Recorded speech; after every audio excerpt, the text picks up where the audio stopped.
नमस्कार। DD news Himachal की ओर से प्रसारित किया जा रहा है कार्यक्रम आज की बात, और आज की बात के अंक को लेकर हाजिर हूं मैं कुलदीप फेरान। स्वागत करता हूं सभी दर्शकों का, और स्वागत करना चाहूँगा हमारे आज के अतिथि का। हमारे आज के अतिथि, जैसा कि आपने देखा, हमारा विषय है सामाजिक कल्याण योजनाओं पर चर्चा। तो आज हमारे पास इस विशेष ये जो टॉपिक है, ये जो विषय है, इस पर चर्चा के लिए हमारे साथ स्टूडियो में मौजूद हैं श्री केवल राम चौहान जी। आप हैं ज़िला कल्याण अधिकारी, और आप हमारे निवेदन पर हमारे स्टूडियो में आए और हमारे दर्शकों के लिए आप रोचक जानकारियां साथ लाए होंगे। इसी उम्मीद के साथ आइए आज के इस अंक की शुरुआत करते हैं। बहुत बहुत स्वागत सर आपका। धन्यवाद सर, आपने मुझे यहाँ आने का मौका दिया, मैं आपका बहुत बहुत आभारी हूँ। सर, हमारे जो जिला कल्याण अधिकारी के माध्यम से जो सामाजिक न्याय अधिकारिता विभाग के अंतर्गत अनेक योजनाएं चलाई जा रही है, जो आपके कमज़ोर वर्गों के है, जो एससी है, ओबीसी है, माइनॉरिटी है, और डिसेबल है, विडोज़ है, आपके वृद्ध है, इन सभी वर्गों के लिए जो योजनाएं चलाई जा रही है। जैसे सबसे पहले हमारी सामाजिक सुरक्षा पेंशन योजना है। एक रिक्वेस्ट रहेगी आपसे कि आपके इस विषय पर चर्चा करने से पूर्व हम आपके कार्यों के बारे में जानना चाहेंगे, क्योंकि लगता है कि आपको एक बड़ा अनुभव इस क्षेत्र में मौजूद है। तो आपको कितने वर्ष जो है इस सेवा में हो चुके हैं, और आप किस विभाग के अंतर्गत कब से कार्य कर रहे हैं? मेरे को विभाग में जो है 2/2/1987 से कार्यरत हूँ मैं, और लगभग मेरे को जो है 37 साल पूरे हो चुके हैं विभाग में काम करने। इस दौर में आपने क्या कुछ देखा, कितनी योजनाओं को आते हुए देखा, कितनी योजनाएं जो है आपने सार्थक योजनाएं देखी हैं अपने सेवा काल में? हमारी जो है 10-11 योजनाएं हैं जो चलाई जा रही है, और इसमें जो है सभी वर्गों के जो है उत्थान के लिए, जो अंतिम पंक्ति में हमारे जो खड़े हैं, उनके उत्थान के लिए, जो है विकास के लिए, जो हमारी सारी योजनाएं होती हैं। जी चौहान साहब, किन तथ्यों के आधार पर या फिर किस क्राइटेरिया के आधार पर हम लोगों को उनकी इकोनॉमिक कंडीशंस के हिसाब से, या फिर किन आधार पर हम उनको स्पेसिफाई करते हैं उनकी पात्रता के लिए किसी भी योजना या फिर किसी भी लाभ को पाने के लिए? इसमें हमारी अलग अलग क्राइटेरिया सर। इसमें जैसे सामाजिक सुरक्षा पेंशन है, इसमें जो किसी भी परिवार से जो कोई किसी प्रकार की सहायता नहीं मिल रही हो, कोई इनकम टैक्स पे ही ना हो, और कोई जो सरकारी सेवा की पेंशन ना ले रहे हो, ऐसे पात्र जो हमारे जो है सामाजिक सुरक्षा पेंशन के लिए पात्र होते हैं। इसमें विधवा भी आती है, वृद्ध भी आते हैं, राष्ट्रीय वृद्धावस्था में भी आते हैं, राष्ट्रीय विधवा में भी आते हैं, दिव्यांगजन भी आते हैं, राष्ट्रीय दिव्यांगजन भी इसमें आते हैं, और कुष्ठों की पुनर्वास भत्ता भी हम देते हैं।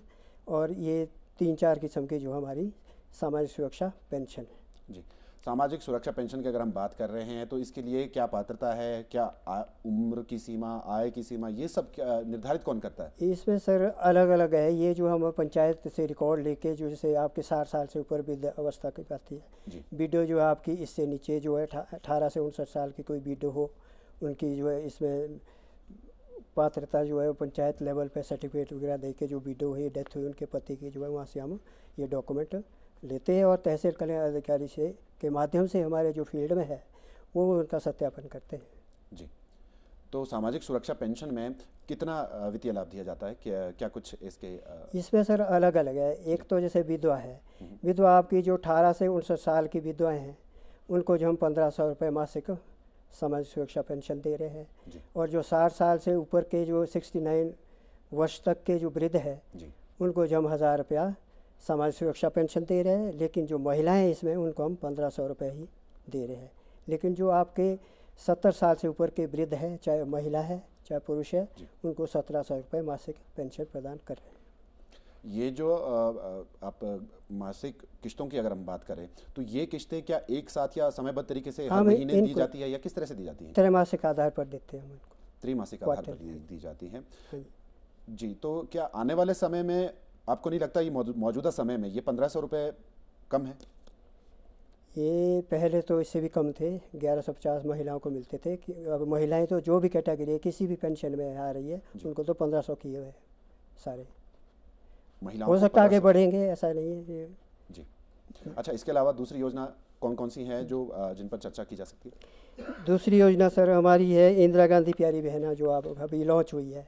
ये योजना बहुचर्चित योजना रही है हिमाचल प्रदेश सरकार की, जब से सरकार बनी भी नहीं थी, घोषणा पत्र में जारी की गई ये एक योजना है और इस पर जितनी ज़्यादा राजनीति इस योजना को लेकर हुई है, शायद ही किसी योजना का इतना मजाक भी उड़ाया गया होगा। और वाकई में अगर देखा जाए, मैं एक पत्रकार हूं और संविधान के उस चौथे स्तंभ की भूमिका में रहते हुए मैं भी ये ज़रूर कहना चाहूँगा कि पहले तो टर्म्स एंड कंडीशन अप्लाई नहीं थी, लेकिन सत्ता में आते ही टर्म्स एंड कंडीशन अप्लाई की गई। तो ऐसे में मैं आपसे ये जानना चाहूँगा कि शिमला ज़िले में आपकी इस योजना के कितने लाभार्थी हैं? शिमला ज़िला में इसमें 3078 है अभी तक, डोडा क्वार से लेके 3078 कवर हुए हैं अभी। 3078 लोग।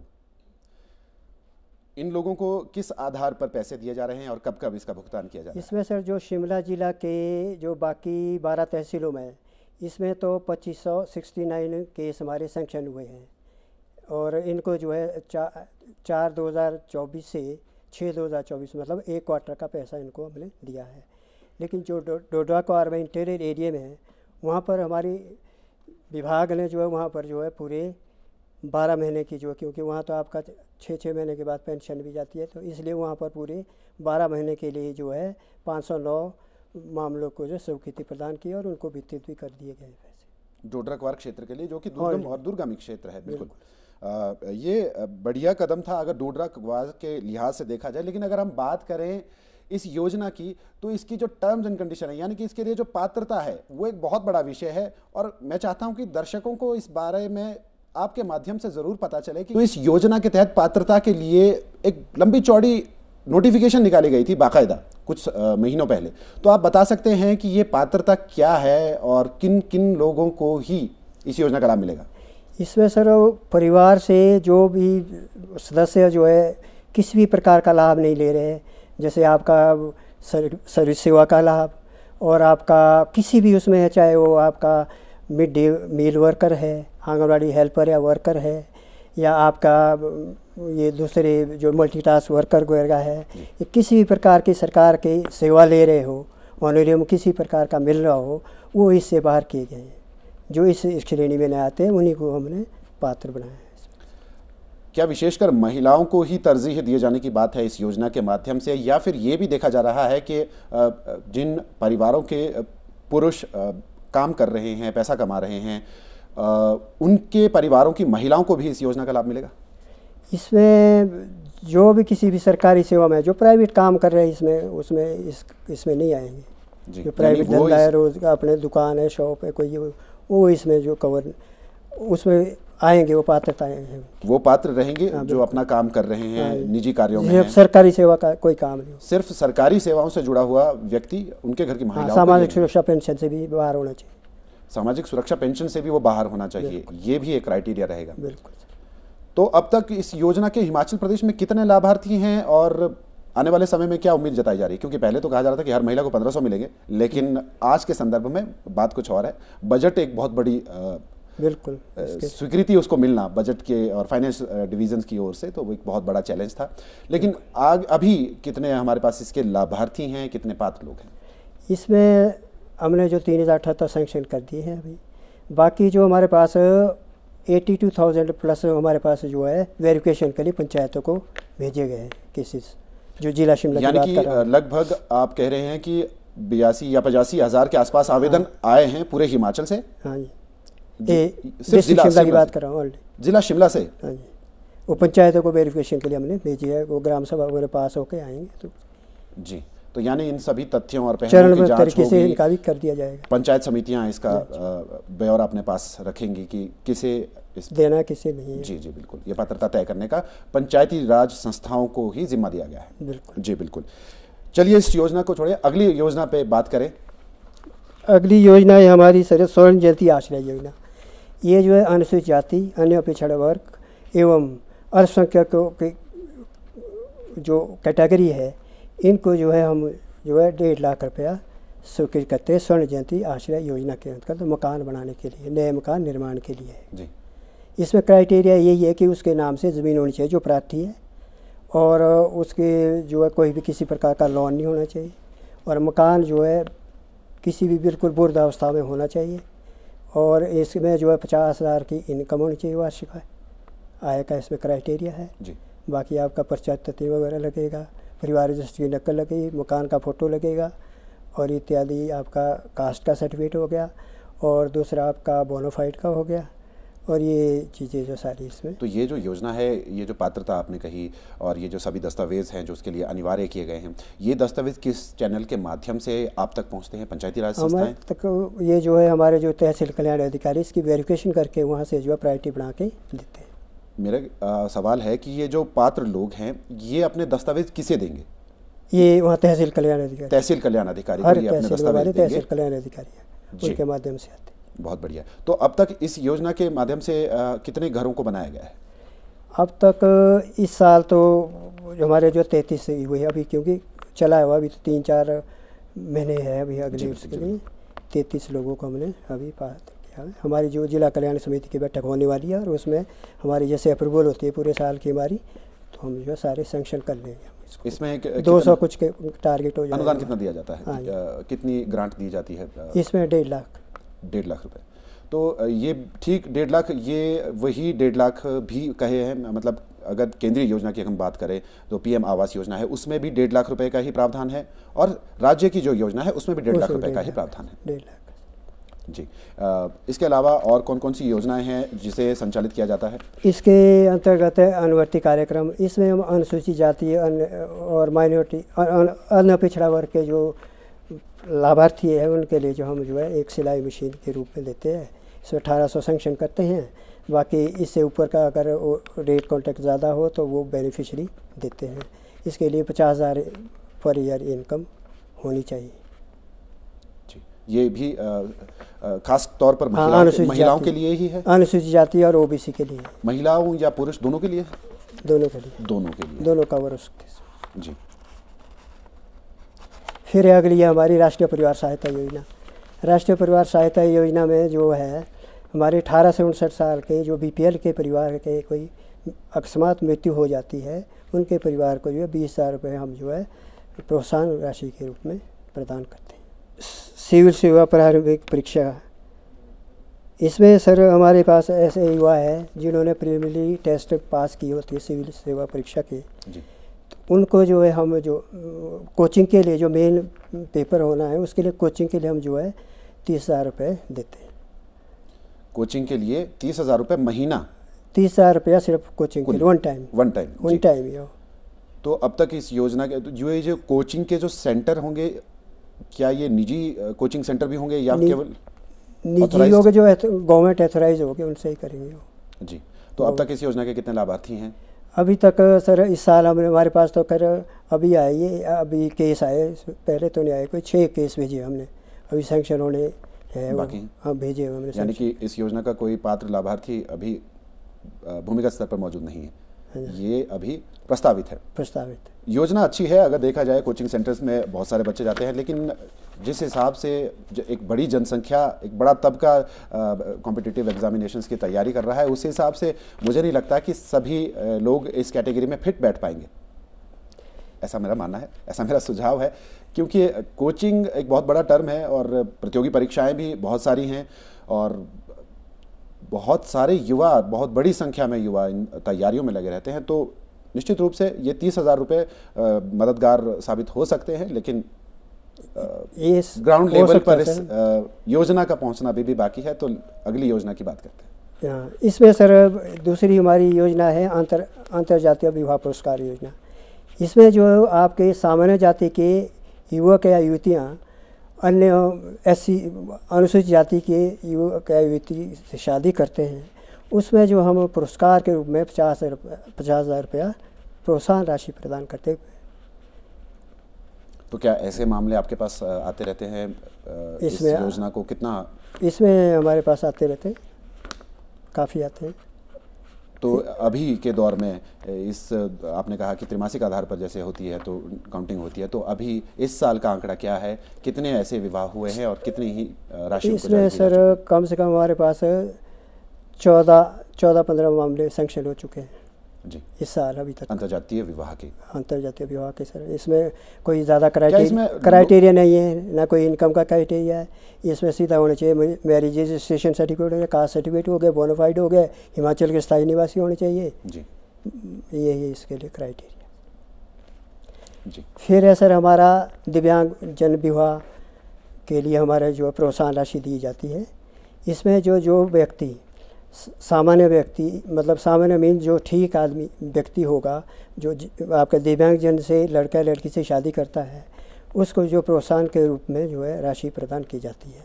इसमें दो किस्म की जो इसमें राशि प्रदान की जाती है। एक तो है आपके जो 40% से लेके 74% तक दिव्यांगजन है, उसको जो 25,000 रुपये है। जो 75% से ऊपर के जो भी दिव्यांग हैं उनको 50,000 रुपया राशि प्रोत्साहन के रूप में दी जाती है विभाग द्वारा। अगर दोनों ही विकलांग हो तो उसमें दोनों को अलग अलग बेनिफिट मिलेगा। वो अलग अलग बेनिफिट किस अमाउंट पे रहेगा? उनके परसेंटेज पर डिपेंड करेगा जी, उस हिसाब से रहेगा। अंतर्जातीय विवाह के लिए भी वही अमाउंट है, यानी कि 50,000 रुपये। वो तो नेट है ना 50,000 जी। इसमें दो चीज़ें, एक को 25,000, मतलब आपका 75 से नीचे 25,000, उससे ऊपर के जो विकलांगों को 50,000। और कितने लाभार्थी इस वक्त इसके होंगे योजना के शिमला ज़िले में?